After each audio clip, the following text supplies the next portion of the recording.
जय हिंद students, welcome to study for civil services. मैं हूं आपका एजुकेटर कमलाक्ष झा और ये ज्ञान सर का पेड कोर्स का लेक्चर है गाइस, करंट अफेयर्स का, जो आप देख रहे हैं।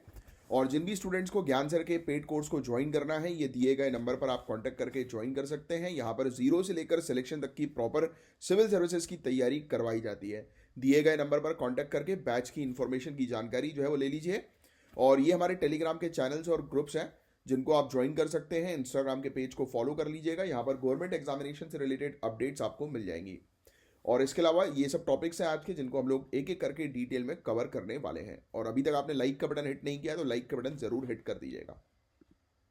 और गाइज आपको बता दें कि प्रॉपर अगर आपको सिलेक्शन चाहिए तो ज्ञान सर के पेड कोर्स को जरूर ज्वाइन कर लीजिए। हमारे अभी बैचेस चल रहे हैं प्रीलिम्स और मेंस के लिए।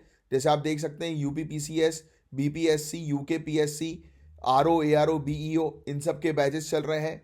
यूपीएसएसएससी के पूरे एग्जामिनेशंस की तैयारी करवाई जाती है। और अभी स्पेशल बैचेस हरियाणा, राजस्थान और छत्तीसगढ़ के लिए भी हमारे पास अवेलेबल है प्रीलिम्स के। तो इन दिए गए नंबर पर कांटेक्ट करके आप बैचेस की इंफॉर्मेशन लेकर बैचेस को ज्वाइन कर सकते हैं। गाइस देखिए, हम लोग बात करेंगे ईस्टर्न मैरीटाइम कॉरिडोर के बारे में। काफी इंपॉर्टेंट टॉपिक है ये। और इंडिया और रशिया के बीच में ट्रेड रिलेशन, व्यापार संबंधी जो रिलेशंस हैं, वो और बेहतर हो जाएंगे और फास्ट हो जाएंगे और इकोनॉमिकल होंगे, एफिशिएंट होंगे। तो ईस्टर्न मैरीटाइम कॉरिडोर या ईएमसी, ये काफी इंपॉर्टेंट टॉपिक है। मैं चाहूंगा पहले आप टॉपिक को समझिए ध्यान से, जो भी मैं बता रहा हूं उसको सुनिए, उसके बाद फिर मैं आपके नोट्स जो है वो हाईलाइट करवा दूंगा कि क्या चीज काम की है, क्या चीज काम की नहीं है।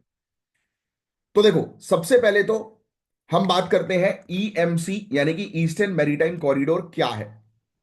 तो सबसे पहली चीज जो आपको ये ध्यान में रखनी है कि ये एक नया मैरीटाइम ट्रेड रूट है, यानी कि समुद्री व्यापार के लिए एक रूट जो बनाया है वो नया है। ये जो चेन्नई पोर्ट, इंडिया के ईस्ट कोस्ट पे जो है, उसको व्लादिवोस्तोक पोर्ट यानी कि रशिया के पैसिफिक ओशियन का सबसे बड़ा जो पोर्ट है उससे कनेक्ट करेगा। तो चेन्नई को व्लादिवोस्टोक के साथ कनेक्ट करने वाला ईएमसी, ईस्टर्न मैरीटाइम कॉरिडोर है। बात समझ में आई आपको? ये सी ऑफ जापान, साउथ चाइना सी और मलक्का स्ट्रेट के थ्रू जाएगा। और ये पुराने सेंट पीटर्सबर्ग मुंबई रूट के मुकाबले काफी कम डिस्टेंस हमें देखने को मिल रहा है। यानी कि जहां पर पहले 40 दिन से ज्यादा समय लगता था शिप को पहुंचने में, बॉम्बे से सेंट पीटर्सबर्ग तक, अब चेन्नई से जो व्लादिवोस्टोक जो नया रूट है वो मात्र 24 दिन के अंदर कंप्लीट हो जाएगा। सोचो, जहां 40 से ज्यादा दिन लगते थे शिप पहुंचने में, अब 24 दिन के अंदर अंदर शिप पहुंच जाएगा। तो सोचिए ट्रेड कितना फास्ट, कितना एफिशिएंट, कितना बेहतर होने वाला है। बात समझ रहे हो?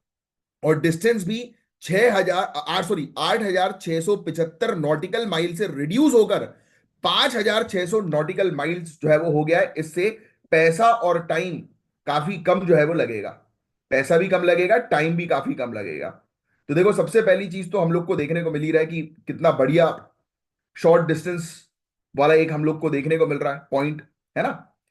अब सुनो, ये गेम चेंजर क्यों है? तो पहला तो मैंने आपको ऑलरेडी जो है बता दिया कि शिपिंग कॉस्ट और टाइम दोनों ड्रास्टिकली रिड्यूस हुए हैं। एग्जाम्पल, कच्चे तेल इंपोर्ट करने के लिए अब ज्यादा पैसा और टाइम नहीं लगेगा। सिर्फ कच्चा तेल ही नहीं बल्कि कोयला, फर्टिलाइजर, एलएनजी और मेटल्स का ट्रेड भी काफी इजी हो जाएगा। इससे दोनों देश के बीच में ट्रेड रिलेशनशिप जो है वो और ब्रॉड हो जाएंगे और हो ही रहे हैं। ईस्टर्न मैरीटाइम कॉरिडोर से इंडिया अपने पैसिफिक रीजन में प्रेजेंस को स्ट्रॉन्ग कर रहा है। और ये एक काउंटर बैलेंस है चाइना की मैरीटाइम डोमिनेंस के लिए, क्योंकि चाइना इस क्षेत्र में, साउथ चाइना सी वगैरह में, अपना दबदबा बनाकर रखता है। तो इंडिया का जो ये नया ईस्टर्न मैरीटाइम कॉरिडोर है, इसके थ्रू इंडिया भी अपना प्रेजेंस वहां पर स्टैब्लिश कर रहा है। अब देखो, ये तो बात हो गई। इसके अलावा हम जो है वो चर्चा करें इंडिया रशिया के ट्रेड रिलेशंस के बारे में। ये काफी डायनेमिक होते जा रहे हैं। 2023-24 की अगर हम बात करें तो इसमें हम लोग को जो है वो देखने को मिला कि इंडिया और रशिया के बीच में 65.7 बिलियन यूएस डॉलर ट्रेड हुआ। 2030 तक टारगेट है 100 बिलियन यूएस डॉलर ट्रेड करवाने का। तो ये फैक्ट जो है वो ध्यान में रखिएगा। और अभी बता दूंगा क्या ध्यान में रखना है, क्या ध्यान में नहीं रखना है। और अगर हम बात करें कि इंपोर्ट्स जो हम करवाते हैं, यानी कि जो हम रशिया से लेते हैं, वो कच्चा तेल लेते हैं, कोयला लेते हैं, फर्टिलाइजर्स ज्यादा मात्रा में लेते हैं, और आयरन, स्टील, चाय और जो मरीन प्रोडक्ट्स हैं ये हम एक्सपोर्ट करते हैं, ये रशिया में जो है वो भेजते हैं। इसके अलावा भी अगर हम बात करें कि सिर्फ व्यापार नहीं, इंडिया और रशिया एनर्जी और डिफेंस कॉपरेशन में भी एक दूसरे के मतलब काफी अच्छे पार्टनर्स हैं। जैसे रशिया इंडिया की एनर्जी सिक्योरिटी में एक इंपॉर्टेंट रोल प्ले करता है, जिसमें इन्वेस्टमेंट्स करता है वो एनर्जी इंफ्रास्ट्रक्चर में। डिफेंस की बात करें तो S-400 missile, surface to air defence missile system को कैसे भूल सकते हैं, राइट। और ब्रह्मोस मिसाइल को कैसे भूल सकते हैं। ये ऐसे प्रोजेक्ट्स हैं जो दोनों देश के बीच में डिफेंस को स्ट्रॉन्ग करते हैं। और साइंस एंड टेक्नोलॉजी की बात करें तो आपको शायद पता हो, गगनयान मिशन जो है उसके जो क्रूज हैं उनको ट्रेन कर रहा है रशिया, राइट, वहां पर ट्रेनिंग दे रहा है। तो गाइज ये जो ईस्टर्न मैरीटाइम कॉरिडोर जो हम लोग को देखने को मिल रहा है, ये सिर्फ एक ट्रेड रूट नहीं बल्कि एक स्ट्रैटेजिक गेम चेंजर है जो इंडिया और रशिया के रिलेशनशिप को एक नई हाइट पे ले जा रहा है। तो ये बस इतनी चीजें आपको इससे रिलेटेड समझनी थी, होपफुली कि आपको अच्छे से समझ में आई होगी। अब हम नोट डाउन कर लेते हैं कि क्या हमारे लिए काम का है, क्या हमारे लिए काम का नहीं है। ठीक है। तो एक चीज तो ये क्लियर आपको याद रखनी है कि ईस्टर्न मैरीटाइम कॉरिडोर मतलब बात की जा रही है चेन्नई और व्लादिवोस्टोक को कनेक्ट करने की, क्लियर। और ये इंडिया और रशिया के रिलेशन, ट्रेड रिलेशंस को एनहांस कर देता है, ये बहुत इंपॉर्टेंट चीज है। और India largest importer Russian oil का रहा है जुलाई 2024 में। और इसके अलावा नए सी रूट्स भी हम लोग को देखने को मिल रहे हैं कि जो तैयार हुए हैं इसके थ्रू अलग अलग प्रोडक्ट्स के इंपोर्ट एक्सपोर्ट के लिए। ये जरूर ध्यान में रखना कि पहले जो रूट था वो सेंट पीटर्सबर्ग मुंबई रूट था, ठीक है। अब जो नया रूट आ गया है उसके फायदे ये हैं कि पहले जहां पर 40 दिन से ज्यादा समय लगता था, अब मात्र 24 दिन के अंदर अंदर सामान जो है वो रशिया से इंडिया, इंडिया से रशिया जो है वो पहुंच सकता है ईएमसी के जरिए। बस इतना आपको ध्यान में रखना है ना। इससे पैसा भी बच रहा है और टाइम भी बच रहा है। ये तो बहुत बेसिक सी चीजें, याद रखने की आपको जरूरत ही नहीं है ना। ठीक है। बाकी ये इंपोर्ट एक्सपोर्ट वाली चीज है वो लिखना चाहो तो लिख सकते हो, बाकी उतनी खास इंपॉर्टेंट नहीं है, पर फिर भी एक आइडिया होना चाहिए, आइडिया के पर्सपेक्टिव से ठीक है। और व्लादिवास्तोक जो है वो सीनो रशियन बॉर्डर पर हम लोग के नजदीक हम लोग को जो है वो देखने को मिलता है, तो ये स्ट्रैटेजिक पॉइंट भी है रशिया के लिए। अब देखो चाइना का प्रेजेंस ये बढ़ता जा रहा है इस क्षेत्र में, तो उस प्रेजेंस को जो है वो काउंटर करने के लिए ये रूट हमारे लिए स्ट्रैटेजिक वो भी दे रहा है, एक एंगल भी दे रहा है। तो ये समझने वाली बात है, इससे रिलेटेड नोट्स मत बनाओ क्योंकि देखो अ, हर दिन कोई ना कोई नई अपडेट्स जो है वो आती रहती है। आप हर एक चीज के नोट्स बनाओगे तो इतने ज्यादा नोट्स आपके हो जाएंगे कि मतलब उसको रिवाइज करना आपके लिए डिफिकल्ट रहेगा। तो मैं जितना बोल रहा हूँ सिर्फ उतना ही आप नोट्स है वो बनाइए, वही आपके लिए इंपॉर्टेंट है, बाकी और कुछ नहीं है। इसके अलावा और भी कुछ इनिशिएटिव है, जैसे नदन सी रूट हो गया, international north south transport corridor, ये भी बहुत इंपॉर्टेंट कॉरिडोर्स हैं। तो इसके अलावा ईएमसी भी अब एक इंपॉर्टेंट कॉरिडोर जो है वो बन गया है। ठीक है। और इंडिया रशिया के बीच में ट्रेड रिलेशन कितने US डॉलर का है तो वो सब अभी मत लिखो, वो इतना इंपॉर्टेंट नहीं। हाँ ये टारगेट जरूर लिख लेना कि रशिया के साथ हमारा टारगेट ये है कि हम 2030 तक 100 बिलियन US डॉलर वो करेंगे, है ना, ट्रेड। फिर इंपोर्ट एक्सपोर्ट लिखना चाहो तो लिख सकते हो आइडिया के लिए, बाकी मैं तो रिकमेंड नहीं करूंगा कि लिखो, मत लिखो वैसे, बस। बाकी आपको डिफेंस रिलेशन पता ही है, एनर्जी में रशिया जो है वो हम लोग को क्रूड ऑयल सप्लाई करता है ना। तो ये सब चीजें, तो एनर्जी के मामले में भी एक अच्छा पार्टनर है रशिया हमारा। डिफेंस के मामले में आप एग्जांपल मेंशन कर सकते हो उसका, S-400 surface to air defence missile system का, है ना। इस साइंस टेक्नोलॉजी के लिए आप गगनयान का एग्जांपल यूज कर सकते हो, लिखने की जरूरत नहीं है क्योंकि ये इतनी बार आएगा। आप अगर रेगुलरली लेक्चर्स को सुनते रहेंगे मेरे तो आपको ये पूरी चीजें याद हो जाएंगी, you don't have to worry at all. अब ऐसे टॉपिक की बात करेंगे जो काफी ज्यादा न्यूज में है। झारखंड की जॉब रिजर्वेशन कंट्रोवर्सी की बात हो रही है। यहां बात हो रही है एक नए कानून को इंप्लीमेंट करने पर रोक लगाने की, जो प्राइवेट सेक्टर में लोकल कैंडिडेट्स के लिए 75% रिजर्वेशन देता है। तो देखो इस रिजर्वेशन के टॉपिक को आपको ऑलरेडी मैं पहले भी समझा चुका हूं, अगर आप रेगुलरली फॉलो कर रहे हैं तो। अगर वो कर्नाटक का केस हो या फिर हरियाणा का केस हो तो उसमें भी हमने देखा था कि इस प्रकार से प्राइवेट सेक्टर में 75% लोकल कैंडिडेट्स के लिए रिजर्वेशन को लेकर कानून लाया गया, जिसको लेकर काफी प्रोटेस्ट भी हुआ। और इसके हमने नुकसान भी काफी जो है वो देखे हैं पहले प्रीवियस लेक्चर्स में, कि भाई इससे प्रॉब्लम ये होती है कि एमएनसीज फिर भाग जाएंगी वहां से, क्योंकि ऑब्वियस ही बात है यार कि उनको तो स्किल्ड वर्कफोर्स जो है वो चाहिए। अब उनको अगर कानून कानून के दायरे में अगर बांध दोगे कि भाई 75% लोकल कैंडिडेट्स ही होना चाहिए और वहां पर रहने वाले जो लोकल कैंडिडेट्स उनमें वो स्किल्स नहीं है जो उसको चाहिए, तो वो कंपनी तो फिर ऑपरेट ही नहीं कर पाएगी। फिर वो सोचेगी कि भाई नहीं, इस स्टेट से निकल जाओ, दूसरी स्टेट में स्टैब्लिश हो, है ना, जहां पर रूल्स रेगुलेशंस रिलैक्स्ड हो। तो ये ईज ऑफ डूइंग बिजनेस के खिलाफ होते हैं इस प्रकार के कानून, जो थोड़ा सा आपको पता होना चाहिए, आइडिया होना चाहिए। तो आइए इसी पर ही हम जो है वो चर्चा करेंगे और समझेंगे इस पूरे टॉपिक को। तो सबसे पहले तो देखो यार, न्यूज की अगर हम बात करें तो झारखंड हाई कोर्ट ने Jharkhand state employment of local candidates and private sector company act 2021 पर स्टे लगा दिया है। यह कानून प्राइवेट सेक्टर जॉब्स में 40,000 रुपए तक की सैलरी वाली पोजीशन में लोकल लोगों के लिए 75% रिजर्वेशन की बात करता है। मगर कोर्ट में इस पर चैलेंज हुआ और इसको अब अनकॉन्स्टिट्यूशनल कहा जा रहा है, और अगली सुनवाई इसकी जो है वो 20 मार्च को होने वाली है। सो अभी के लिए ये कानून इंप्लीमेंट नहीं हो रहा है क्योंकि कोर्ट ने इस पर स्टे लगा दिया। तो ये थी भैया न्यूज वाली कहानी, ये न्यूज है, बस इतने ही आपको चीज पता होनी चाहिए। अब थोड़ा सा बैकग्राउंड समझते हैं। इस कानून का पर्पस था कि लोकल लोगों को ज्यादा एम्प्लॉयमेंट देना। झारखंड के लो वेज सेक्टर में बहुत लोगों को नौकरी की जरूरत है ना।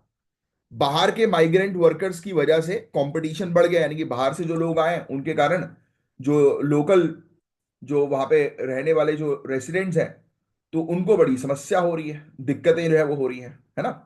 तो गवर्नमेंट ने ये सोचा कि अगर 75% जॉब लोकल लोगों के लिए रिजर्व कर दी जाए तो रोजगार की नई नए ऑप्शंस मिलेंगे। मगर इसका दूसरा पहलू भी है, एंगल भी है, जो लीगल चैलेंजेस और इकोनॉमिक इंपैक्ट के थ्रू समझना जरूरी है ना। तो देखो, लीगल चैलेंजेस की बात करें तो कानून के खिलाफ कुछ आर्ग्यूमेंट्स दिए गए। जैसे ये आर्टिकल 14 का उल्लंघन है, राइट टू इक्वलिटी का। अपोनेंट्स ने कहा कि ये कानून नॉन लोकल्स के साथ भेदभाव कर रहा है, जो कि गलत है। आर्टिकल 19 1G की अगर हम बात करें तो कॉन्स्टिट्यूशन हर व्यक्ति को अपना बिजनेस करने का फ्रीडम देता है, मगर ये कानून प्राइवेट कंपनीज पर जबरदस्ती रेस्ट्रिक्शन जो है वो लगा रही है ना। फिर इसके अलावा Jharkhand small scale industries association ने पिटीशन फाइल किया और कहा कि यह कानून अनकॉन्स्टिट्यूशनल है और बिजनेस के लिए नेगेटिव इंपैक्ट डालेगा। अब कोर्ट का क्या भैया रिएक्शन रहा? तो कोर्ट ने कहा कि पिटीशन में वेटेज है ना, और मतलब दम रखता है भाई पिटीशन, और कानून के इंप्लीमेंटेशन के लिए अभी स्टे कर दिया, यानी कि बोला कि नहीं भाई अभी स्टे लग गया। और एक और इंपॉर्टेंट पॉइंट है कि पंजाब और हरियाणा हाई कोर्ट ने भी इसी प्रकार के केसेस में हरियाणा का डोमिसाइल बेस्ड रिजर्वेशन कानून जो है वो रद्द कर दिया था। इसका मतलब है कि court domicile based private job reservation को लेकर काफी स्ट्रिक्ट है। अब दूसरे राज्यों की जो है वो थोड़ी चर्चा कर लें तो आंध्र प्रदेश, यहां पर भी 75% का कानून है, मगर अभी तक फाइनल कोर्ट जजमेंट नहीं आया। कर्नाटक के अंदर भी एक नया बिल प्रपोज किया गया है, लेकिन बहुत बहस हो रही है बिल को लेकर। और ये कानून का ही सिर्फ राज्य का इशू नहीं है, ये एक नेशनल इशू जो है वो बन सकता है। अगर हर राज्य इस प्रकार से जो है वो करती रहेंगी तो बड़ी दिक्कतें जो है वो आ सकती हैं। तो गाइज, झारखंड का ये जॉब रिजर्वेशन कंट्रोवर्सी सिर्फ एक कानून का मुद्दा नहीं है, ये सवाल उठाता है कि हमारे देश में रोजगार और इक्वलिटी के बीच बैलेंस कैसे बनाया जाए। तो ये था गाइज एक ओवरऑल टॉपिक। होपफुली आपको चीजें समझ में आई होंगी, और इस टॉपिक में मैं नहीं चाहूंगा कि आप किसी प्रकार का जो है वो नोट्स वगैरह जो है वो बनाएं, क्योंकि ये इस प्रकार के टॉपिक जो है वो ऑलरेडी न्यूज में जो है वो आते रहेंगे। तो अभी के लिए नोट्स बनाने की जरूरत नहीं है, एक जनरल दिमाग में रखिएगा कि कर्नाटक, हरियाणा, आंध्र प्रदेश और अब झारखंड के केस में भी प्राइवेट सेक्टर्स में रिजर्वेशन की बात की जा रही है। तो भाई ये रिजर्वेशन करके प्राइवेट कंपनीज को जो है वो रिस्ट्रिक्ट करना is not the right option, जो कि कोर्ट ने पहले भी कई बार जो है वो कहा है, जैसे पंजाब हरियाणा के केस की अगर हम बात करें। और इवन इसके अलावा हम लोग को ये भी चीज जो है वो देखने को मिली कि आप कर क्या सकते हो, आप भाई वो करो ना कि लोकल जो कैंडिडेट्स उनकी स्किल्स डेवलप करने पर काम करो। अब भाई जिसको जहां पे अपॉर्चुनिटी मिलेगी वो व्यक्ति वहीं पे जाएगा ना जॉब करने के लिए। तो दैट इज द केस। तो बस इतनी चीज गाइज आपको थोड़ी सी ध्यान में रखनी है। ऑलराइट, अब गाइज देखिए, एक ऐसा topic one nation one election का जो इतनी बार न्यूज में आ चुका है, तो आप अगर रेगुलरली फॉलो कर रहे होंगे तो आपको ये टॉपिक अच्छे से पता ही होगा, है ना। तो ये टॉपिक हालांकि काफी इंपॉर्टेंट भी है, वन नेशन वन इलेक्शन, जानते हैं आप इस टॉपिक के बारे में। अब सुनो, सिंपल भाषा में समझे तो वन नेशन वन इलेक्शन का मतलब है कि लोकसभा और विधानसभा के इलेक्शंस, यानी कि लोकसभा और स्टेट असेंबली के इलेक्शंस एक ही दिन करवाएं। मतलब पूरा देश एक ही बार वोट करेगा, अलग अलग समय पर। 1951 से 1967 तक ऐसा होता था गाइस। अगर कोई बोले कि वन नेशन वन इलेक्शन क्या हमारे इंडिया में पहले कभी हुआ है, तो हुआ है 1951 से 1967 तक। उसके बाद असेंबलीज और लोकसभा की टर्म्स जो है, टेन्योर जो है वो मिसमैच होने लगी और इलेक्शंस अलग अलग होने लगे। अब ये कंसेप्ट वापस आया है और recently constitution 129th amendment bill 2024 और union territories laws amendment bill 2024 इसी चीज के लिए इंट्रोड्यूस किया है। आपको क्या लगता है कि एक साथ इलेक्शंस होने से फायदे होंगे या नुकसान होंगे? कमेंट बॉक्स पर लिखकर बताओ अभी के अभी। तो देखो यार, अब बात करते हैं इसकी इंपॉर्टेंस क्या है। तो पहली चीज तो यार, गवर्नेंस और रिसोर्सेस, है ना। गवर्नेंस और रिसोर्सेस मेन इंपॉर्टेंट चीज है। जैसे हर साल इलेक्शन होने से शासन जो है वो डिस्टर्ब होता है और बहुत ज्यादा पैसा लगता है। अगर एक बार में सब हो जाए तो पैसा और टाइम दोनों बचेगा। फिर दूसरा इसका एक, अगर हम बात करें फायदे की, तो वोटर पार्टिसिपेशन। एक दिन सब जगह इलेक्शन होने से वोटिंग परसेंटेज बढ़ने के चांसेस हैं। और फिर लॉजिस्टिक्स और एडमिनिस्ट्रेटिव कॉस्ट, एक ही बार पूरा सिस्टम सेट करना ज्यादा एफिशिएंट होगा कि हाँ भाई खर्चा है, बजट है, तो एक बार में लगाओ और फिनिश करो, है ना। तो ये चीज हम लोग को मेनली जो है वो इसकी देखने को जो है वो मिलती है, इसके फायदे की अगर हम बात करें तो। बाकी और कुछ नहीं। अब हम बात करते हैं कॉन्स्टिट्यूशन 129 अमेंडमेंट बिल और union territories law amendment bill क्या कहते हैं उसके बारे में। तो इसका आर्टिकल 82A, ये नए आर्टिकल जो इंक्लूड किया जा रहा है वो कहता है कि लोकसभा और स्टेट असेंबलीज के इलेक्शन साइकिल्स अलाइन किए जाएं, यानी कि एक साथ रखा जाए। और ऑनरेबल प्रेसिडेंट के अप्रूवल के बाद कुछ स्टेट असेंबलीज के इलेक्शन डिफर किए जा सकते हैं ताकि सब एक साइकिल में आ जाए। क्या ये सब स्मूथ होगा? तो लेट्स फाइंड आउट कि इसमें चैलेंजेस क्या है, क्योंकि चैलेंजेस आप लोग को समझना जो है वो बहुत ज्यादा जरूरी है ना। अभी देखो, अभी सिर्फ सुनो, मेन इंपॉर्टेंट चीजें जो है इस टॉपिक में अंडरस्टैंडिंग की वो मैं आपको समझा रहा हूं, फिर नोट्स में मैं आपको फैक्चुअल डिटेल्स दे दूंगा। देखो यार, हर बड़े काम के साथ चैलेंजेस भी आते हैं। तो देखते हैं ये सिस्टम इंप्लीमेंट करने में क्या दिक्कत हो सकती है। तो पहली दिक्कत इंफ्रास्ट्रक्चर की। ईवीएम्स और वीवीपीएटी, यानी कि voter verifiable paper audit trials, यानी कि जो ये मशीन होती है, इनका प्रॉपर सेटअप और एक्यूरेसी इंश्योर करना जरूरी है। फिर अमेंडमेंट्स जो है इसको कोर्ट में चैलेंज किया जा सकता है, राइट। स्टे लग सकता है इस अमेंडमेंट के ऊपर। और क्या रीजनल इश्यूज नेशनल इश्यूज के बीच दब जाएंगे, ये एक इंपॉर्टेंट सवाल है।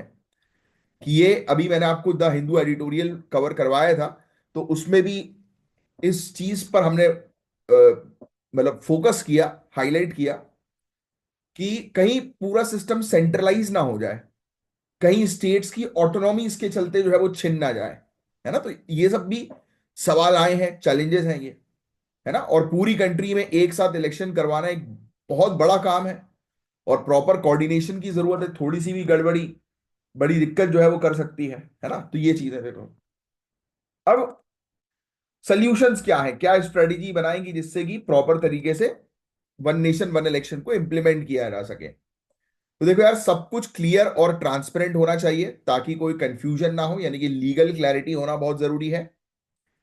एक यूनिफाइड इलेक्टोरल रोल और टेक्नोलॉजी का यूज करना जरूरी है, यानी कि बेहतर इंफ्रास्ट्रक्चर पर काम करना पड़ेगा और लोगों को एजुकेट करना पड़ेगा कि ये सिस्टम कैसे काम करेगा और इसके बेनिफिट्स क्या है, यानी कि पब्लिक अवेयरनेस कैंपेन्स चलाने पड़ेंगे। और इलेक्शंस ऑफिशियल्स को नई टेक्नोलॉजी और सिस्टम के लिए ट्रेन करना बहुत ज्यादा जरूरी है। तो ये one nation one election guys उससे रिलेटेड जो बिल्स आए थे तो उसका ये टॉपिक था जिसकी आपको अच्छी जानकारी होनी चाहिए। अब देखो इसमें है कुछ चीजें आप लोग के लिए नोट डाउन करने वाली।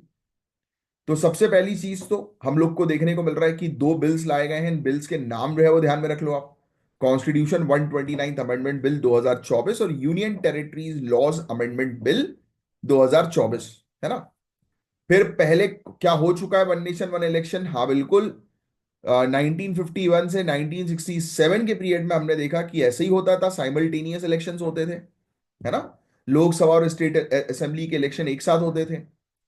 अब देखो हाई लेवल कमिटी जो है वो साइमल्टेनियस इलेक्शन की हम लोग को देखने को मिल रही है, जिसको लीड कर रहे हैं फॉर्मर ऑनरेबल प्रेसिडेंट। उन्होंने रिकमेंड किए हैं रोड मैप कि किस प्रकार से आप इलेक्शन साइकिल्स को लोकसभा और स्टेट असेंबलीज के अलाइन कर सकते हो, यानी कि एक साथ कर सकते हो।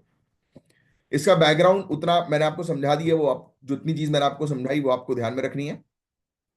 नोट्स जितने मैंने भी आपको बताए सिर्फ उतने ध्यान में रखो। बाकी ये आर्टिकल 82A ये इंक्लूड करने की बात की गई है अमेंडमेंट के अंदर, यानी कि जो ये संविधान का संशोधन हो रहा है उसमें ये अनुच्छेद 82A जो है उसको रखने की बात की गई है। और ये कहा गया है कि इसमें पूरे प्रोसीजर्स होंगे कि कैसे साइमल्टेनियस इलेक्शंस करवाना है, राइट। और कैसे ईसीआई को टास्क दिया जाएगा कि वो लोकसभा और स्टेट असेंबलीज के सेम डेट पर इलेक्शन कंडक्ट करे। बस इतना ध्यान में रखो।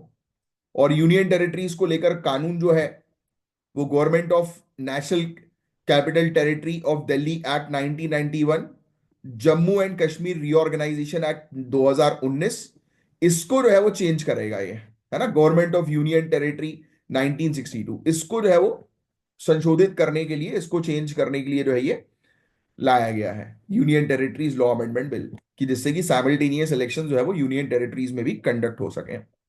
अब इलेक्शन से रिलेटेड पार्ट 15 जो है इंडियन कॉन्स्टिट्यूशन का आर्टिकल 324 से 329 ये बात करता है। आर्टिकल 324, 325, 172, है ना। अब देखो ये आपको अभी नोट्स नहीं बनाने हैं क्योंकि इससे रिलेटेड पॉलिटी की क्लास में जो है वो ऑलरेडी चीजें कवर करवा दी जाती हैं।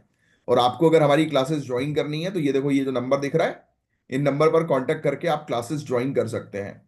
अब चैलेंजेस क्या है वो मैंने आपको बता दिया। आप सिर्फ लिखो चैलेंजेस, चुनौतियां, और इसमें लिखो इंफ्रास्ट्रक्चर की चुनौती, इंफ्रास्ट्रक्चर डेवलपमेंट की, और उसमें ब्रैकेट में लिख देना ईवीएम और वीवीपीएटी। भाई ये भी तो हम लोग को जो है वो सही तरीके से इसका सेटअप जमाना जो है वो जरूरी है ना, नहीं तो गड़बड़ी हो सकती है। फिर दूसरे में आप लिख लो लीगल एंड कॉन्स्टिट्यूशनल चैलेंजेस, इसमें आप डाल दो कोर्ट स्टे ब्रैकेट में, कि भाई हो सकता है कि कोर्ट स्टे लगवा दे लोग चैलेंज करें तो, है ना। फिर ये भी चिंता जो है कि कहीं मतलब रीजनल डिस्पैरिटीज जो है वो आप डाल दो। और इसमें आप जो है वो डाल दो कि इससे कहीं लोकल इश्यूज जो है वो ओवरशैडो ना हो जाए, मतलब सेंट्रलाइजेशन लिख दो उसके ब्रैकेट में, कि केंद्रीकरण, कि ऐसा ना हो जाए कि केंद्र के पास पूरी शक्ति आ जाए और स्टेट की ऑटोनॉमी जो है वो स्टेट से छिन जाए। फिर एडमिनिस्ट्रेटिव चैलेंजेस जो है वो लिख दो, है ना, प्रशासनिक चुनौतियां। बस अब स्ट्रेटजीज लिखने की जरूरत नहीं है, सिर्फ चैलेंजेस लिखो, क्योंकि जो प्रॉब्लम होती है वही उसका सोल्यूशन होता है, जो कि मैं हमेशा आपको बताता ही हूं।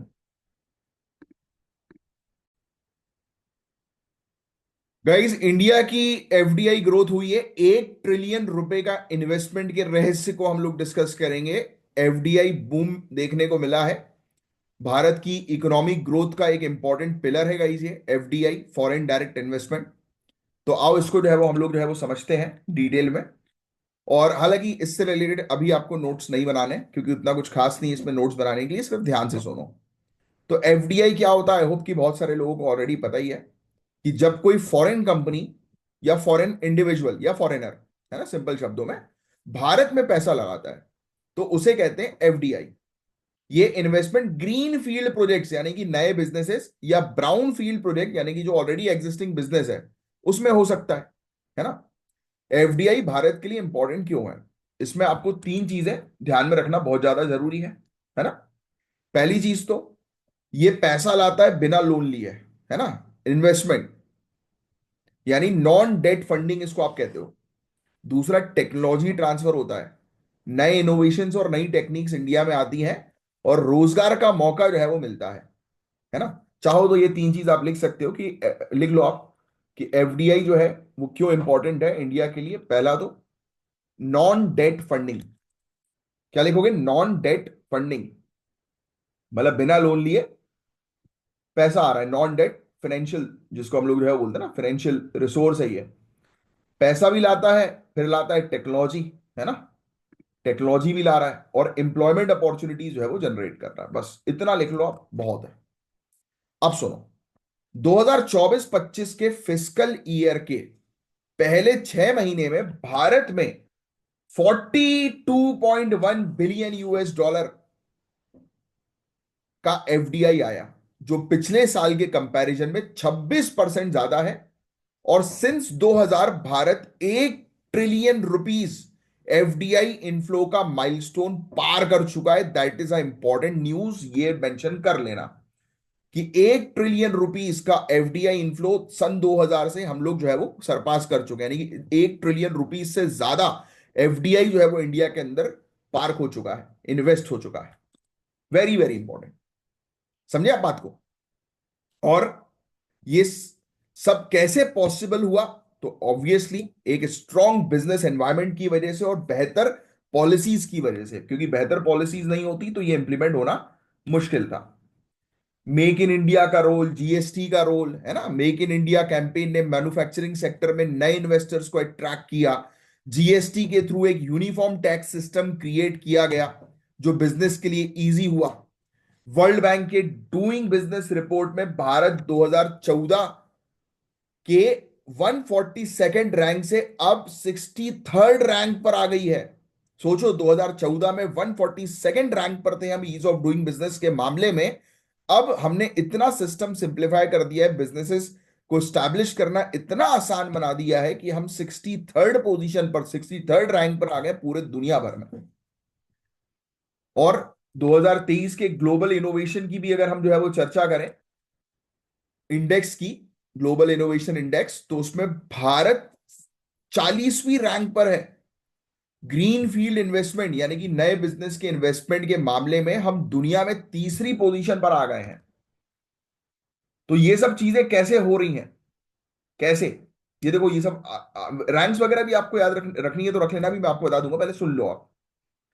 देखो, ये क्या ऐसा हुआ कि ये सब चीजें इजी हुई, एफडीआई इतना बड़ा, तो policy reform, production linked incentive scheme और सेक्टर लिबरेशन जैसे स्टेप्स ने इन्वेस्टर्स को अट्रैक्ट किया। डिफेंस, स्पेस, फार्मा जैसे सेक्टर्स अब फॉरेन इन्वेस्टमेंट के लिए खुले हैं। यूएई के साथ बायलैटरल इन्वेस्टमेंट ट्रीटी साइन करना एक बड़ा स्टेप था जो क्रॉस बॉर्डर इन्वेस्टमेंट को बूस्ट कर रहा है ना। अब सुनो, कुछ चिंताएं भी हैं, है ना। हर चीज के साथ कुछ चैलेंजेस भी होते हैं, एफडीआई के भी कुछ चैलेंजेस हम लोग को जो है वो देखने को मिल रहे हैं। सबसे बड़ा चैलेंज जो होता है वो है नेशनल सिक्योरिटी के खतरे का, स्पेशली डिफेंस और टेलीकॉम सेक्टर में। सोचो, अगर कोई प्राइवेट कंपनी हमारे इस इंपॉर्टेंट सेक्टर के अंदर घुस जाए, उसके स्टेक ज्यादा हो जाए, तो प्राइवेट कंपनी डिफेंस को कंट्रोल कर सकती है, जो कि प्राइवेट, क्योंकि देखो प्राइवेट कंपनी तो अपने प्रॉफिट के लिए काम करेगी, पैसे के लिए काम करेगी, है ना।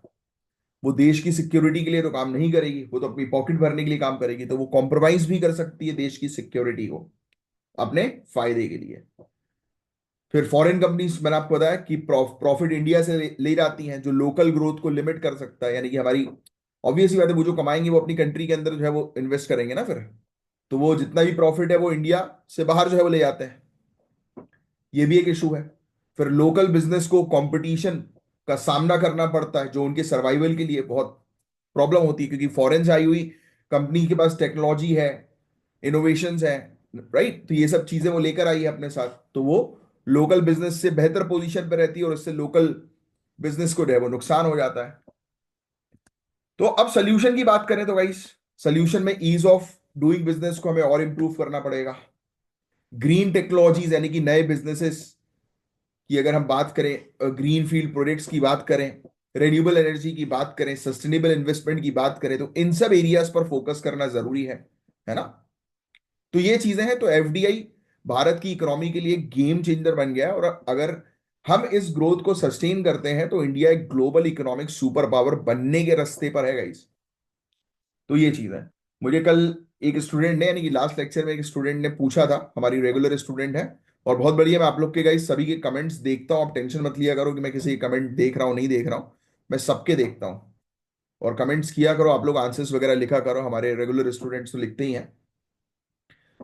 तो स्टूडेंट ने मेंशन किया था कि सर अब ये करंट अफेयर्स को मेंस में कैसे यूज करना है। भैया मेंस में आप अब जैसे चलो एक एग्जांपल लेते हैं, है ना। जीएस पेपर 3 मेंस का आप आंसर क्वेश्चन जो है वो पूछ लिया गया कि इंडियन इकोनॉमी का क्या करंट स्टेटस है। आप डालो ये फैक्ट, 1 ट्रिलियन यूएस डॉलर का एफडीआई इनफ्लो आ चुका है सन 2000 से, ये डालिए आप। ये फैक्ट्स है ना। एफडीआई से रिलेटेड डायरेक्ट क्वेश्चन मेंस में आ गया तो आप डालिए इसके अंदर, एफडीआई बहुत इंपॉर्टेंट रोल प्ले करता है इंडिया की इकोनॉमिक डेवलपमेंट में। ये 3 चीजें मैंने आपको ऑलरेडी लिखवा दी ना, कि एक तो बिना लोन के पैसा आ रहा है, सिर्फ पैसा नहीं आ रहा, टेक्नोलॉजी भी आ रही है और लोगों को जॉब्स भी मिल रही हैं। कितनी बड़ी प्रॉब्लम हमारी रिजॉल्व हो रही है, ग्रोथ और डेवलपमेंट हो रहा है ना। अब देखो नोट्स, अब अपने कंटिन्यू करते हैं अपन। मेक इन इंडिया और जीएसटी, इसने जो है वो ऐसे इनिशिएटिव ने जो है वो बूस्ट किया एफडीआई को, ये मेंशन कर सकते हो। अब ऐसा करके लिख दो कि कौन से इनिशिएटिव के कारण एफडीआई, या एफडीआई के की ड्राइवर, ऐसा लिखो एफडीआई की ड्राइवर, कि किन की मदद से एफडीआई जो है वो इन्फ्लो हुई है इंडिया में। तो ये मेक इन इंडिया स्कीम डाल दो, गुड्स एंड सर्विसेज टैक्स डाल दो जिसने सिंप्लीफाई कर दिया, यानी कि पूरे सिस्टम को इजी बना दिया। और फिर अब इससे जॉब क्रिएट हुई, टेक्नोलॉजी आई, तो वो सब चीजें तो आपको ऑलरेडी पता है, लिख चुके हो आप लोग। फिर इसके अलावा रिफॉर्म्स जो है, इनकम टैक्स, वो सब लिखने की जरूरत नहीं है, वो अभी इंपॉर्टेंट नहीं है आपके लिए। हाँ, ग्रीन फील्ड इन्वेस्टमेंट की बात करें तो 1,000 से ज्यादा इन्वेस्टमेंट 2023 में देखने को मिले वर्ल्ड इन्वेस्टमेंट रिपोर्ट के अकॉर्डिंग। तो हमारे यहाँ पर ग्रीन फील्ड के मामले में हम थर्ड पोजीशन पे, ठीक है, ग्रीन फील्ड इन्वेस्टमेंट के मामले में थर्ड पोजीशन पे हैं हम। वर्ल्ड इन्वेस्टर रिपोर्ट ब्रैकेट में डाल देना इसके अकॉर्डिंग, ठीक है। ये फैक्ट हो गया आपका एक, जो आप मेंस में यूज कर सकते हो। इसके अलावा सेकेंड लार्जेस्ट रेसिपिएंट है हम इन्वेस्टमेंट के पूरे दुनिया भर में, यानी कि पूरे दुनिया भर में दूसरे नंबर पर इंडिया के अंदर सबसे ज्यादा इन्वेस्टमेंट आता है, लिखने की जरूरत नहीं, ये मैं आपको ऑलरेडी समझा ही चुका हूं। हाँ, अब ये लिख लो वर्ल्ड कॉम्पिटिटिव इंडेक्स 2024, इसमें हम 40th रैंक है हमारी, ठीक है, 40 rank, 40th rank. Global innovation index 2023, इसमें भी हमारी 40वीं रैंक है, कि इनोवेशन के मामले में भी हम अच्छा कर रहे हैं पूरे दुनिया भर में। फिर इसके अलावा वर्ल्ड बैंक की डूइंग बिजनेस रिपोर्ट, ये बहुत इंपॉर्टेंट, स्टार मार्क कर लेना क्योंकि ये क्वेश्चन आ सकता है। हमारी रैंक जो है 63rd है, ये 2020 नहीं 2024 है, ठीक है, 63rd है, ठीक है, 63rd जो है वो डाल दो। नहीं यार, ये 2020 ही होगा, सॉरी, सही है 2020 ही होगा ये, 2020 ही डाल देना, है ना। अभी लेटेस्ट वाली क्या है, लेटेस्ट वाली इनने यहाँ पर रखी नहीं है, एक मिनट रुको मैं आपको बताता हूँ।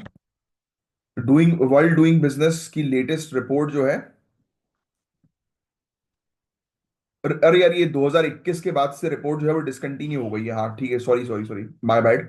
लिख लो यहाँ पर कि ये रिपोर्ट जो है वो आना बंद हो गई 2021 में, डिसकंटिन्यू कर दिया गया था, क्योंकि एक ऑडिट में जो है वो पाया गया कि बैंक लीडरशिप के ऊपर प्रेशर था एक्सपर्ट्स का, और इसके कारण ये रिजल्ट्स को मैनिपुलेट कर रहे थे। तो लिख देना भाई कि ये रिपोर्ट जो है वो डिसकंटिन्यू हो गई, और ये 2020 ही है ना, 2021 से डिसकंटिन्यू हो गई है रिपोर्ट वर्ल्ड बैंक की, ठीक है। अब सुनो, इसके बाद आप क्या नोट्स जो है वो बनाओगे। हाँ, अब जहां पर आप, मैंने आपको की ड्राइवर्स लिखा था ना, जहां पर आपने जीएसटी लिखा है, मेक इन इंडिया लिखा है, उसी में आगे प्रोडक्शन लिंक्ड इंसेंटिव स्कीम लिख लो। मेक इन इंडिया में आपको ऑलरेडी लिखवा ही चुका हूं, ठीक है। फिर एक और चीज लिख लो, हमने यूएई के साथ बीआईटी करी है, बायलेटरल इन्वेस्टमेंट ट्रीटी, ठीक है। हाँ, अब सुनो, टाइप्स क्या होते हैं एफडीआई के, तो लिखने की जरूरत नहीं है, वो आपके जीएस पेपर 3 में हम अलग से कवर कराते हैं। एफडीआई का एक और अपने आप में एक बड़ा टॉपिक है। आप अगर हमारे से पढ़ रहे हो या कहीं से ही पढ़ रहे हो तो आप जीएस में वो वाले पोर्शन आता है, उसको करंट अफेयर्स के नोट्स में मत बनाना, नहीं तो डबल डबल नोट्स बनाने का कोई मतलब नहीं है। ग्रीन फील्ड इन्वेस्टमेंट मैंने आपको बता दिया, नए बिजनेस, यानी कि जीरो से जब बिजनेस स्टार्ट हो रहा है उसको बोलते हैं ग्रीन फील्ड, और जो ऑलरेडी बिजनेस है उसमें इन्वेस्टमेंट्स लगाए जाते हैं तो उसको ब्राउन फील्ड बोलते हैं।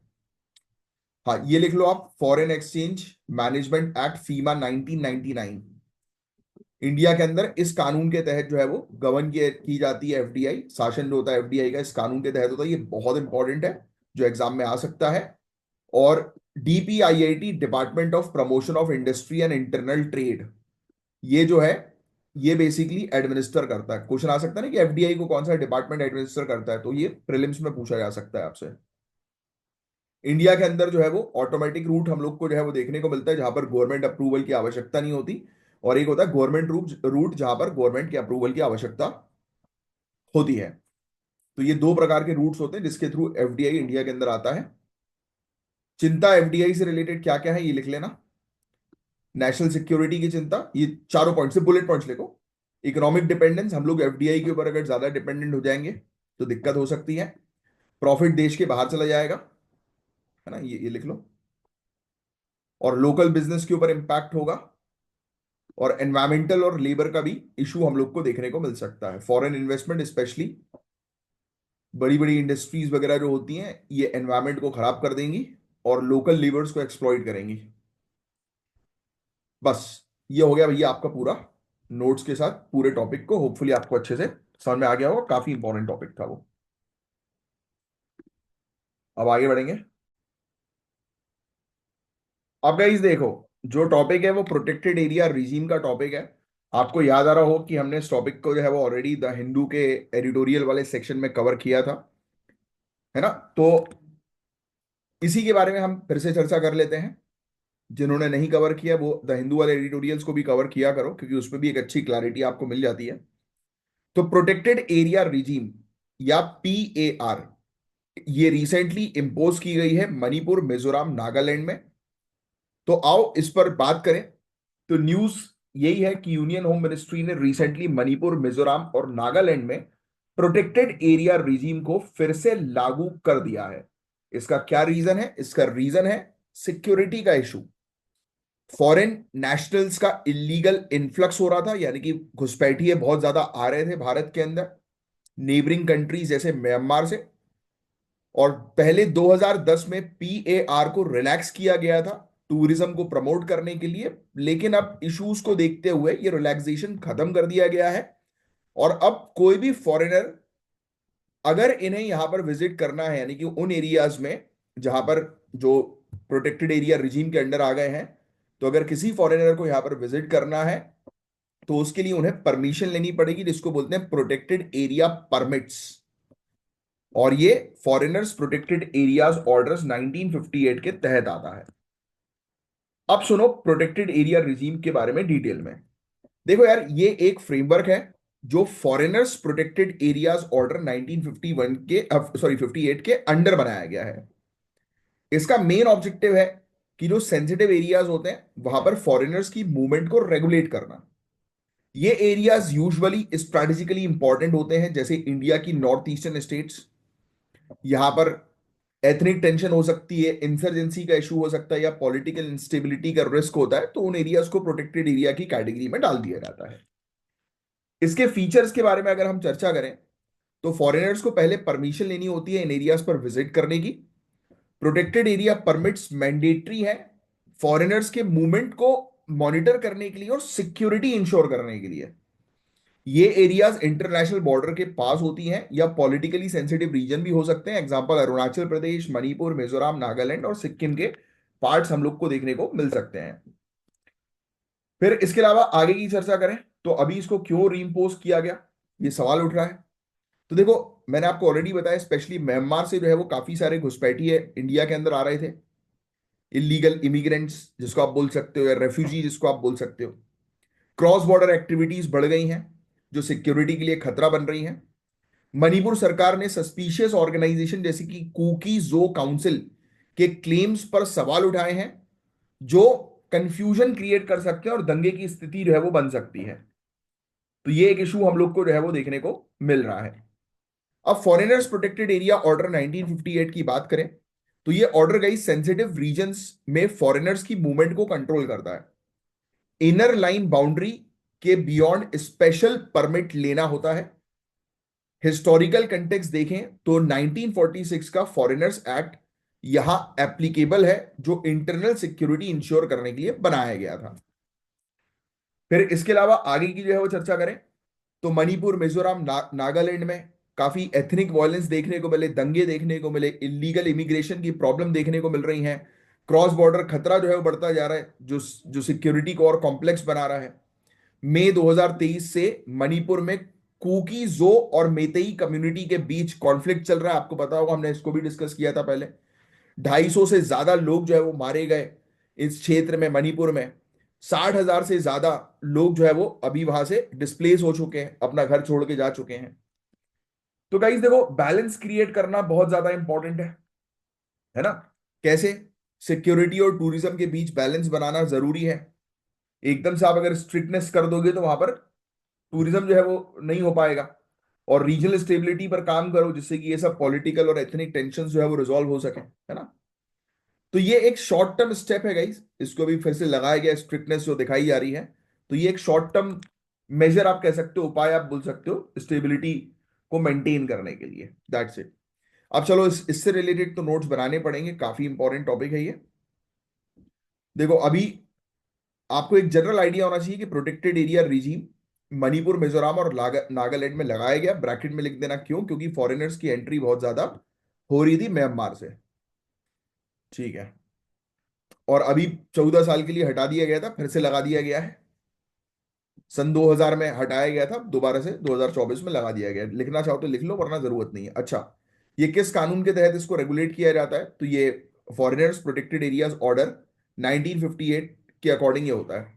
इसमें फॉरेनर्स जो है उनको प्रोटेक्टेड एरिया परमिट्स की आवश्यकता होती है इन क्षेत्र में विजिट करने के लिए, यानी कि स्पेशल परमिशन सरकार की तरफ से चाहिए होती है। लिख लेना बस, बाकी और कुछ नहीं है इसके अंदर लिखने लायक।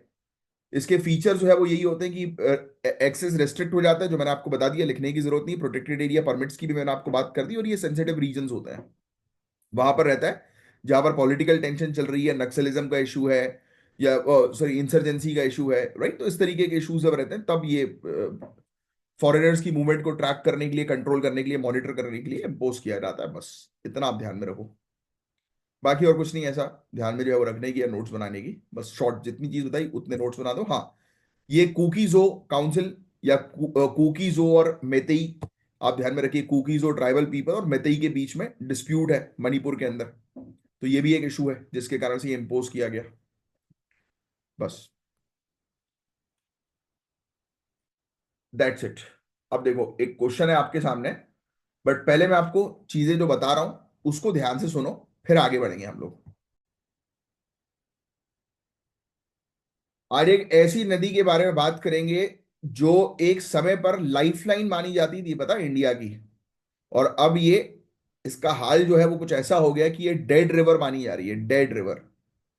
हम बात करेंगे हिंडन रिवर के बारे में, जो यमुना की एक इंपॉर्टेंट ट्राइब्यूटरी है, सहायक नदी यमुना नदी की।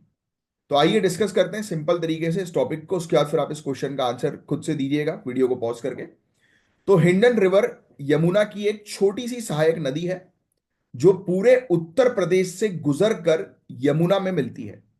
यह नदी वेस्टर्न यूपी के कई डिस्ट्रिक्ट्स के लिए एक बहुत जरूरी रिसोर्स है, लेकिन अब यह खुद एक डेड रिवर बन चुकी है। क्यों? तो आपको पता ही है। पहली चीज तो डेड रिवर का मतलब क्या है, कि एक ऐसी नदी जिसमें पल्यूशन इतना बढ़ गया है कि वहां का जो जीवन है नदी के अंदर का, यानी कि मछलियां वगैरह और दूसरे एक्वेटिक प्लांट्स वगैरह, वो सरवाइव नहीं कर पा रहे हैं। आपको सुनकर हैरानी होगी कि 2015 में सेंट्रल पॉल्यूशन कंट्रोल बोर्ड ने हिंडन रिवर को ऑफिशियली डेड रिवर डिक्लेयर कर दिया है। इस पॉल्यूशन का सबसे ज्यादा नुकसान एग्रीकल्चर और फिशरीज को हुआ। इस नदी के आसपास की खेती बाड़ी का हैवी का काम जो है वो हैविली जो है वो इस पे डिपेंडेंट था। ऑब्वियस सी बात है भाई, हमारे यहाँ पर इरिगेशन के ऊपर पूरी चीजें डिपेंडेंट है, नदियों से ही पानी आएगा तभी तो चीजें चलेंगी, खेती किसानी, है ना। अब हुआ ये पल्यूशन होने के कारण नदी पल्यूट हो गई, उस कारण फसलें जो है वो खराब हो रही थी, और मछलियों का प्रोडक्शन ऑलमोस्ट खत्म हो गया। तो फिशरी सेक्टर और एग्रीकल्चर सेक्टर को इस नदी के डेड होने से काफी नुकसान हुआ। फसलों की प्रोडक्टिविटी डायरेक्टली अफेक्ट हो गई, क्योंकि ये जो खराब गंदा पानी जो है ये जमीन को बंजर बना देता है, इनफर्टाइल कर देता है।